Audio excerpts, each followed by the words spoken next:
এই জলের পোকা খাওয়ার জন্য হাজব্যান্ডের সাথে সেই ঝামেলা। সব কিছুতেই আমাদের মতের মিল থাকলেও খাওয়া দাওয়ার ব্যাপারে আমরা ইন্ডিয়া পাকিস্তান, মানে পুরোই উল্টো।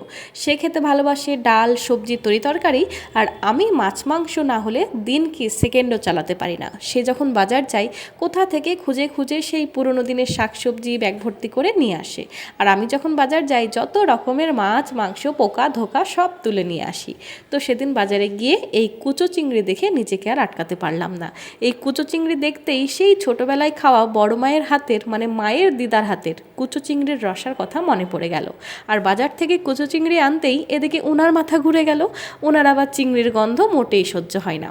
বাজার থেকে এসে নিয়ে ধেয়ে যেই চিংড়ির বড়াগুলো ভাজতে বসেছি, বদমাশি করে বাইরে থেকে রান্নাঘরের দরজা বন্ধ করে দিয়ে বলে কি, চিংড়ি ভেজে রেঁধে খেয়ে কড়াই ধুয়ে তবেই আমায় ডাকবে। আমি ঘুমোতে গেলাম। ঠিক আছে, তবে তোমার ঘাস ফুসও আমি রাঁধতে পারবো না, কোনো ব্যাপার না, মসুর ডাল আর আলু ভেজে লেবু চিপে ভাত খেয়ে নেব। এই তার অস্ত্র। যখন আমি হসপিটালে অ্যাডমিট ছিলাম এই দুটো রান্নাই সে শিখেছে।